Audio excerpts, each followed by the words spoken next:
శంభు పరమశివుడు. మీకు మిగిలిన క్షేత్రాలన్నిటిల్లో పరమశివుడు ఒకలా ఉంటాడు. ఒక్క పూరిలో మాత్రం పరమశివుడు 2 రూపాల్లో ఉంటాడు. నిజానికి జగన్నాథుడు ఒకడు, పరమశివుడు ఒకడా? నేను మీకు ఏదో ఒక రోజున చెప్తాను. పరబ్రహ్మపీడ అన్న శ్లోకంలో జగన్నాథుడే శివస్వరూపంగా కూడా ఎలా ఉంటాడో చెప్తాను. అంటే నిజానికి శివకేశవులు ఇద్దరు ఒక్కటే. ఈ నెల్లూరు పట్టణంలోనేగా తిక్కన గారు మహాభారతాన్ని ఆంధ్రీకరించారు. ఆంధ్రీకరించినప్పుడు విరాట పర్వంలో నాకు శివకేశవులు ఇద్దరూ కలిసి ఒకే స్వరూపంగా గోచరించారు. 2గా శివుడుగా కేశవుడుగా కాకుండా ఇద్దరూ కలిసినటువంటి స్వరూపాన్ని నేను దర్శనం చేశానని చెప్పి ఆయన అద్భుతమైనటువంటి పద్యాన్ని కూడా రచన చేశారు. ఆ పద్య రచన చేసినప్పుడు మహానుభావుడు ఆ శివకేశవుల మధ్య భేదం లేకుండా ఇద్దరూ ఎలా ఉంటారో కూడా అంత గొప్పగా వర్ణించి, సురనదియును కాళిందియును బెరసినట్టి కాంతి పూరంబు శోభిల్లు శాంతమూర్తి నా మనసు ఆనందమగ్నముగా చేసి ఎలది సన్నిధి చేసే సర్వేశ్వరుండు కరుణారసము పొంగి దొరపెడు చాట్పున శిశిరేఖ అమృతంబు జలువార. అట్లాగే నాభి పంకజమునొప్ప, ఒక పక్క చంద్రబింబం మించి పడుతున్నటువంటి అమృతం శివస్వరూపం, ఒక పక్క నాభిలో తామర పువ్వు విష్ణుస్వరూపం, ఒక పక్క నీలకంఠం పరమశివుడు, ఒక పక్క విష్ణుమూర్తి ఎలా ఉంటాడో అలా వరమున కౌస్తుభ రత్నమొప్ప ఉదయాద్రి నీతించు భానుబింబమునాన వరమున కౌస్తుభ రత్నమొప్ప. ఆ వక్షస్థలంలో కౌస్తుభరత్నంతో విష్ణుమూర్తిగా, సురనదియును కాళిందియును బెరసినట్టి, గంగ తెల్లగా ఉంటుంది, యమున నల్లగా ఉంటుంది. గంగా యమున కలిసి వస్తే ఎలా ఉంటుందో అట్లా సురనదియును కాళిందియును బెరసినట్టి కాంతిపూరమ్ము శోభిల్లు శాంతమూర్తి నా మనము ఆనందమగ్నముగా చేసి ఎలవి సన్నిధి చేసే సర్వేశ్వరుండు అని శివుడు విష్ణువు కలిపి ఒకే స్వరూపంగా అర్ధనారీశ్వర స్వరూపం ఎలా ఉంటుందో అలా తనకి ప్రత్యక్షమైన సందర్భాన్ని తిక్కన గారు వర్ణించారు విరాట పర్వంలో. అంటే శివకేశవులు నిజానికి ఒకటే అయినా పూరీ క్షేత్రం దగ్గరికి వెళ్ళేటప్పటికీ మీరు దర్శనానికి మొట్టమొదటి 22 మెట్లలో మెట్లు ఎక్కి ఇలా 22 మెట్లు దాటగానే ఎడమవైపు కాశీ విశ్వనాథ మందిరము అని ఉంటుంది. అంటే కాశీ నుంచి విశ్వనాథుడే పూరీ క్షేత్రంలో వచ్చి మెట్ల దగ్గర మొట్టమొదట విరాజమానుడై ఉంటాడు. మొదట శివదర్శనం. ఆ విశ్వనాథుడి పక్కన సీతారామ మందిరం ఉంటుంది. విచిత్రం ఏమిటంటే రాముడు పెద్ద పెద్ద మీసాలతో ఉంటాడు. అన్నవరంలో సత్యనారాయణ స్వామి వారు ఎలా ఉంటారో అలా పెద్ద పెద్ద మీసాలతో ఉంటాడు రాముడు. చూడగానే ఎవరైనా అనిపిస్తుంది మనకి ఆయన రాముడండి, హనుమ లక్ష్మణుడు సీతమ్మ అని చెప్పిన తర్వాత నిజమే రోజు ఎక్కడ ఇంత మీసాలు ఎట్టుకుని రాముడిని చూడలేదనుకుంటాం. అంత మీసాలతో ఉంటాడు అక్కడ. అటువంటి సీతారామ మందిరం ఉంటుంది. కాబట్టి రమా శంభు మొట్టమొదటే జగన్నాథ దర్శనానికి తూర్పు ద్వారంలోంచి వెడుతుంటే సింహాలు ఉన్న వైపు నుంచి శంభు దర్శనం. శంభావయతీతి శంభు సమస్త సుఖములకు కారణమైనవాడు.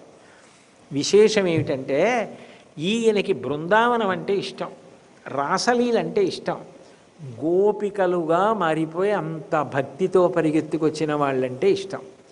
అందుకని ఈ జగన్నాథ క్షేత్రానికి వచ్చినప్పుడు నేను శివస్వరూపంగా రాను. శివుడిగా వస్తే పురుషస్వరూపంగా వచ్చినట్టు అవుతుంది. కృష్ణుడికి ఏది ఇష్టం? గోపికగా వస్తే ఇష్టం. అందుకని శివుడు గోపికా వేషాన్ని ధరించి గోపేశ్వర్ అంటారు అక్కడ. అసలు మీకు ఇంకెక్కడా కనపడదు. యావత్ ప్రపంచంలో బహుశా శివుడు గోపిక వేషం కట్టినటువంటి ఏకైక క్షేత్రం పూరీ క్షేత్రం. శివుడు గోపికలా చీర కట్టుకొని ఇలా తలమించి వేసుకొని ఉంటే ఎలా ఉంటాడో ఆ వేషంతో ఉంటాడు. గోపేశ్వర్ అన్న పేరుతో ఉంటాడు. అంటే ఒకరి మనసు ఒకరు తెలుసుకొని ఎంత ప్రేమతో ఉంటారు శివకేశవులు అనడానికి గొప్ప ఉదాహరణ. గోపేశ్వర స్వరూపంగా వచ్చాడు అంటే శంభుమూర్తి ఏ క్షేత్రంలోనూ రానటువంటి అద్భుతమైనటువంటి రీతిలో ఈ క్షేత్రంలో వచ్చాడు. అంటే అంత ప్రసన్నుడిగా ఉంటాడు. కృష్ణుడి కోసం అటువంటి మనస్తత్వంతో వస్తున్న వాళ్ళని చూసి నేను మీలాగే గోపికలా వచ్చాను చూడండి అంటే. అందుకని రమా శంభు బ్రహ్మ సరే ఆ క్షేత్రంలో జగన్నాథస్వామి ఏర్పడగానే ఇదేమని ఇంద్రజ్యుమ్నుడు ఆశ్చర్యపోతున్నప్పుడు బ్రహ్మగారే వచ్చి ఇలాగే ప్రతిష్ఠ చేయమని చెప్పాడు. పైగా బ్రహ్మగారి చేత నిరంతరము ఆరాధింపబడుతూ ఉంటాడు. అసలు విష్ణు పాదములు ఎప్పుడు కనపడతాయా కాళ్ళు కడుగుదామని ఎదురు చూస్తుంటాడు. ఎందుకని అంటే సంప్రదాయంలో విష్ణుమూర్తి బ్రహ్మగారికి తండ్రి. ఎందుకంటే ఆయన నాభికమలంలోంచి పుట్టాడు కదా. వామనమూర్తిగా ఆయన ఒక పాదం పైకి ఎత్తి ఆకాశాన్ని అంతటినీ కూడా కొలిచేయడానికి సిద్ధపడుతుంటే పైకి వస్తున్న విష్ణు పాదాన్ని చూశాడు బ్రహ్మగారు. తన పుట్టిల్లిద పొమ్మటంచునదుడుంతన్నాభిపంకేరుహంబు నిరీక్షించి నటించి ఉన్నత పదంబున్గాంచి తత్పాద శేచనముంచేస కమండలూదకములం చల్లించి తత్తోయముల్ వినివీధిన్ ప్రవహించే దేవనదిగా విశ్వాత్మకీర్తి ప్రభన్. ఆ నారాయణమూర్తి పాదం చూసి తన చేతి కమండలంలో ఉన్న నీళ్లు తీసి ఆయన పాదం మీద పోసి కడిగాడు. అది ఆకాశగంగా అయి ప్రవహించింది. అంత భక్తి నారాయణమూర్తి అంటే. కాబట్టి బ్రహ్మ ఒక రూపంతో ఉండరు, కానీ నిరంతరం జగన్నాథుడి యొక్క సేవ తండ్రి గారు అని చెప్పి మొట్టమొదట ఆయన దర్శనం చేసుకుని నమస్కరించి తీరేవాడెవరు, ఆయన కాళ్ళు గడిగేవాడెవరు? బ్రహ్మగారు. కాబట్టి రమ శంభు, బ్రహ్మ అమరపతి. అమరపతి అంటే దేవేంద్రుడు. అసలు నిజానికి దేవలోకం మీద దండెత్తి పెడతారు రాక్షసులందరూ వరాలు కోరుకున్న తర్వాత. అట్లాంటి దేవేంద్రుణ్ణి కాపాడడం కోసం, దేవతల్ని కాపాడడం కోసం, రాక్షసుల్ని మధించడం కోసం, ధర్మాన్ని నిలబెట్టడం కోసం ఎన్నో అవతారములు విష్ణువు స్వీకరిస్తారు. యదా యదా హి ధర్మస్య గ్లానిర్భవతి భారత అభ్యుత్థానమధర్మస్య తదాత్మానం సృజామ్యహం. అందుకని అన్ని అవతారములు నిజానికి దేవేంద్రుడి యొక్క పరివారమైనటువంటి దేవతలను కాపాడడానికే వస్తాడు. కాబట్టి విష్ణువు యొక్క అవతారములు, విష్ణువు అంటే దేవేంద్రుడికి అంత ప్రీతి. అటువంటి దేవేంద్రుడు జగన్నాథ సేవ చెయ్యకుండా ఎలా ఉంటాడు? భూమి మీద జగన్నాథుడయ్యి ఆయన నిలబడి ఉంటే, సకల దేవత సార్వభౌముడై కాపాడుతుంటే. అందుకని రమ, శంభు, బ్రహ్మ, అమరపతి, గణేశార్చితపదో. ఇదో విచిత్రం. నేను మీతో 108 కలశలతో అభిషేకం చేస్తారు స్వామివారికి జ్యేష్ఠ పూర్ణిమ నాడని చెప్పాను కదా. జ్యేష్ఠ పూర్ణిమ నాడు అభిషేకం చేయడం పూర్తయిపోగానే మొట్టమొదట లోకంలో పుత్రశబ్దం అన్వయం ఎవరికైంది అంటే విఘ్నేశ్వరుడికి అయింది. ఎందుకంటే ఆది కుటుంబం పార్వతీ పరమేశ్వరుడు. నిత్యాయ త్రిగుణాత్మనే పురజితే కాత్యాయని శ్రేయసే సత్యాయ ఆద్య కుటుంబిని మునిమన ప్రత్యక్ష చిన్మూర్తయే అంటారు శివానంద లగర్లో శంకరాచార్యులు వారు. ఆది కుటుంబం పార్వతీ పరమేశ్వరులు వాడి మొట్టమొదటి పిల్లవాడు. అందుకని పిళ్ళయార్ అంటారు తమిళనాడులో. పెద్దబ్బాయి అని గౌరవం, పిళ్ళయార్. అటువంటి పెద్దబ్బాయి ఆ వినాయకుడికి విష్ణుమూర్తికి గొప్ప అవినాభావ సంబంధం. మరి మేనమామ గారు కదూ. ఆ విఘ్నేశ్వరుడి యొక్క తల్లి పార్వతీదేవి అన్నగారు నారాయణమూర్తి. అందుకే ఇద్దరు నారాయణ నారాయణి భార్యాభర్తలు గారు, అన్నా చెల్లెళ్ళు. పైగా కృష్ణుడిగా ఆయన దేవకీదేవి కడుపున పుట్టి ఉన్నప్పుడు యశోదా గర్భంలో యోగమాయ పార్వతీదేవి పుట్టింది. ఈ దేవకీదేవి దగ్గర నుంచి కృష్ణుడు యోగమాయ దగ్గర యశోద దగ్గరికి వెళ్ళిపోయాడు. యశోద దగ్గర పుట్టిన యోగమాయ దేవకీదేవి దగ్గరికి వచ్చేసింది. అంటే ఇద్దరికీ ఒకరే తల్లిదండ్రులు, అన్నా చెల్లెళ్ళు. అటువంటి అన్నా చెల్లెళ్ళ అనుబంధం కాబట్టి పార్వతీదేవి తనయుడైన విఘ్నేశ్వరుడికి నారాయణమూర్తి మేనమామల ముద్దు మేలైన ముద్దు తాతలకు తా ముద్దు తాను అబ్బాయి అని. మేనమామల ముద్దు మేలైన ముద్దుట. ఆ మేనల్లుళ్ళు వృద్ధిలోకి రావాలని అంత తాపత్రయపడతాట మేనమామ. తాతగారు ముద్దుతో ఎప్పుడూ మనల్ని స్మరిస్తాట. వాళ్ళకి ఏదో చిన్నది వచ్చిందనుకోండి, కాస్త ఎందులోన్నా వాళ్ళు బహుమతి తెచ్చుకున్నారనుకోండి, తాతగారు తనకేదో పెద్ద బిరుదు వచ్చినట్టు చెప్పుకుంటాట. అంత సంతోషపడిపోతాట, నా మనవడికండి ఇది జరిగింది అని ఆనందపడిపోతాట. తాతలకు తా ముద్దు తాను అబ్బాయి. మరి మేనమామ గారు కదూ. అందుకని ఈయన ఏం చేస్తాడంటే మేనల్లుడిని సంతోషపెట్టాలంటే, మేనల్లుడు చిన్నపిల్లాడిని సంతోషపెట్టాలంటే ఏం చేయాలి? ఆయన చిన్నపిల్లాడిలాగే అయిపోయాడు అనుకోండి, మేనల్లుడు ఏం చేస్తాడు? పక్క నవ్వుతాడు. ఏం మావయ్య అచ్చు అలా చేస్తున్నావు అని. అందుకని 108 బిందెలు స్నానం చేసేయగానే మొట్టమొదట ఏం చేస్తారంటే నలుగురు గజవేషం వేసుకుంటారంటే వినాయకుడు ఎలా ఉంటాడో అలాగే గజముఖాలు తగిలించుకుని ఆ వేషం వేస్తారు. ఇప్పటికీ ఆ వేషంతో కనపడతారు. అంటే వినాయకుడు చూసి, అదేంటి మావయ్య నువ్వు పెద్ద మావయ్య అందరూ ఇలా నా వేషం కట్టారని పక్క నవ్వి సంతోషించాలి. అంతేకాదు, ఆ వినాయకుడు ఎవరో కాదు, నేనే. నేను కానిది లేదు, సమస్తము నేనే అని చెప్పడానికి వినాయక వేషం ధరిస్తాడు. వినాయకుడు ఎప్పుడైనా చాలా సంతోషపడిపోయాడు అనుకోండి, నృత్యం చేస్తాడు. అంటే సాధారణంగా నృత్యం చేసేవాళ్ళు ఎలా ఉండాలి? కాస్త ఏదో సన్నగా సౌందర్యవంతంగా ఉంటే నృత్యం చెయ్యగలరు. బాగా లావుగా ఉండి పెద్ద పొట్ట ఉండి కొంచెం పొట్టిగా ఉన్నవాళ్ళు నృత్యం చేయడానికి వచ్చారనుకోండి, చూడగానే అదేమిటంటే ఆయన నృత్యం చేయడం ఏమిటి అనుకుంటాం. విఘ్నేశ్వరుడు నృత్యం చేస్తే, అంటే ఆయన ఎందుకు నృత్యం చేస్తాడంటే నృత్య గణపతి అని ఉంటుంది స్వరూపం. అవతల వాళ్ళు తన తప్పు తెలుసుకున్నా తను సంతోషపడిపోయి నృత్యం చేస్తాడు. చంద్రుడు తను చేసిన తప్పు తను తెలుసుకుంటే గణపతి నృత్యం చేశారు. అంత విశాల హృదయుడు విఘ్నేశ్వరుడు. తాను చాలా సంతోషపడిపోయాడు అనుకోండి, నృత్యం చేస్తాడు. మా మేనమామ కలియుగంలో అందరినీ ఉద్ధరించడానికి కరచరణాదులు లేకపోయినా మూర్తిలో ప్రవేశించి వచ్చి కూర్చున్నాడు. గోపికలు ఆర్తి పొందినట్టు ఒక్కసారి దర్శనం చెయ్యాలని ప్రేమ కలిగి వస్తే చాలు మా మామయ్య ఉద్ధరిస్తాడు.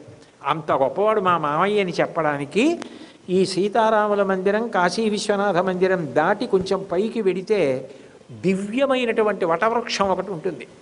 దాన్ని కల్పవృక్షం అని పిలుస్తారు. దాని కింద నిలబడి ఏవైనా మంచి కోరికలు కోరుకోమంటే ఆ కల్పవృక్షం ఉంటుంది. అక్కడ మొట్టమొదటి ఇంద్రద్యుమ్నుడు దేవాలయ నిర్మాణం ప్రారంభం చేసినప్పుడు నారద మహర్షి వచ్చి, ఇక్కడ నువ్వు దేవాలయం ప్రారంభం చేసినప్పుడు తిన్నగా జగన్నాథ దేవాలయం కట్టడం కాదు, నువ్వు ఇక్కడ ప్రధానంగా ముందు నరసింహస్వామి దేవాలయం కట్టు అంటే ఆది నరసింహ అంటారు. ఆది నరసింహస్వామి దేవాలయం కట్టాడు. ఆ నరసింహుణ్ణి దర్శనం చేయాలి. అక్కడే మళ్ళీ జగన్నాథస్వామి కూడా ఉంటారు. మరి మేనల్లుడు ఉన్నాడు, ఆది నరసింహస్వామి అక్కడే ఉన్నారు, అందుకని అక్కడ ఒక జగన్నాథుడు ఉంటాడు. మీకు విచిత్రం ఏంటంటే తెలియక చాలామంది అలా వెళ్ళిపోతారు. లోపలికి వెళ్ళి ఆయన్ని కౌగిలించుకోవచ్చు. ప్రధాన గద్దె మీద ఉన్నవారిని కౌగిలించుకోవడం కుదరదు, కానీ ఆయన ఎలా ఉంటారో అలాగే ఈయన ఉంటారు. ఈయన్ని కౌగిలించుకోవచ్చు. ఆయన్ని కౌగిలించుకున్నప్పుడు కళ్ళు మూసుకొని కౌగిలించుకుంటే మెత్తగా మనిషి శరీరం ఎలా తగులుతుందో అలా తగులుతుంది. ఇది నా స్వానుభవంతో చెప్తున్నది. ఇది నేను యథార్థంగా జగన్నాథుడిని 2 మాటలు కౌగిలించుకున్నాను 2 రోజులు. నాకే అనిపించిందా, ఏమనిపించి నేను మా అబ్బాయిని అడిగాను ఎలా ఉందిరా అని. అంటే నాన్నగారు ఎవరో మనిషిని కౌగిలించుకున్నట్టుందండి అన్నాడు. దగ్గరకు వెళ్ళి కౌగిలించుకోవచ్చు. కల్పవృక్షం కింద ఎక్కడ ఆది నరసింహస్వామి ఉంటారో, ఎక్కడ జగన్నాథుడు ఉంటాడో అక్కడ నృత్య గణపతి ఉంటారు. నృత్యం చేస్తూ ఉంటాడంటే మా మేనమామ ఇంత కరుణామూర్తిగా వచ్చిన క్షేత్రమని ఆనందం. నృత్యం చేస్తాడు. ఈ 2 కాకుండా కంచి గణపతి అని, కంచిలో ఉన్న వినాయకుడు కూడా అక్కడికి వస్తాడు. కంచి గణపతి అన్న మాటకు అర్థం ఏమిటంటే శుభప్రకటనం చేస్తాడు. మీకు కాంచీపురంలో విఘ్నేశ్వరుడి ఒక విచిత్రమైన రూపం. ఏకాంబరేశ్వర దేవస్థానంలో మీరు ఆలయం తాలూకా ప్రాకారంలో చూస్తే ఢంకా మోగిస్తూ ఉంటాడు. ఢంకా గణపతి అంటారు. ఎందుకంటే ఏకాంబరేశ్వరుడికి కామాక్షికి కళ్యాణం అవుతుంటే ఇక పెళ్లి చేసుకోవడానికి ముహూర్తం ఉండవు.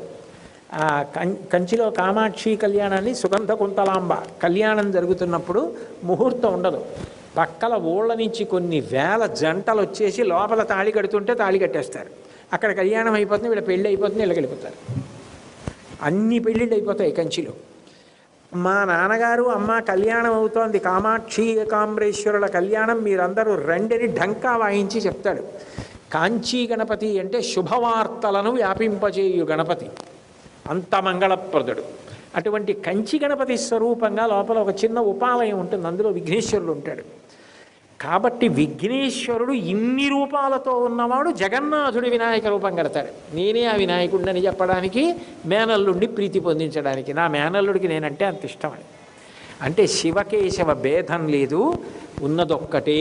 అన్నీ సంతోషించవలసిన విషయాలే తప్ప భేదాలు చూసే అవకాశం లేదని చెప్పే క్షేత్రం జగన్నాథ క్షేత్రం. ఇంత గొప్పగా విరాజమానమైంది కాబట్టి ఆ స్వామి గురించి చెప్తూ శంకరాచార్యుల వారు రమ, శంభు, బ్రహ్మ, అమరపతి, గణేశార్చిత పదో జగన్నాథస్వామి నయనపథగామి భవతు మే. ఇది దాటారో రమాదేవి, లక్ష్మీ మందిరం, విమలాదేవి మందిరం ఇవన్నీ వస్తాయి. కాబట్టి ఆలయం లోపలికి వెళ్ళేటటువంటి క్రమాన్ని సూచించారు. రమ అన్నారు కాబట్టి స్నాన సమయంలో కట్టే గజవేషాన్ని గుర్తు చేశారు. జగన్నాథ దేవాలయంలో ఏం జరుగుతాయో దానికి అనుగుణంగా అష్టకం వెళ్ళింది.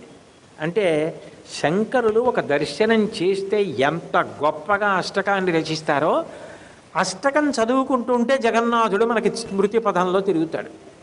మొత్తం దేవతల ఉత్సవాలు అన్నీ స్మృతి పథంలో కదిలేటట్టుగా వ్రాశారు అష్టకాన్ని.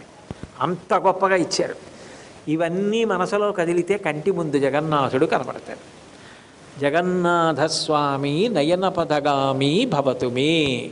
మంగళాశాసనపరై మదాచార్య పురోగమై సర్వైశ్చ పూర్వైరాచార్యై సత్కృతాయాస్తు మంగళం. మంగళం కోసలేంద్రాయ మహనీయ గుణాత్మనే చక్రవర్తి తనూజాయ సర్వభౌమాయ మంగళం. ఉమాకాంతాయ కాంతాయ కామితార్థప్రదాయినే శ్రీగిరీశాయ దేవాయ మలినాథాయ మంగళం. సర్వం శ్రీ ఉమామహేశ్వర పరబ్రహ్మార్పణమస్తు. స్వస్తి.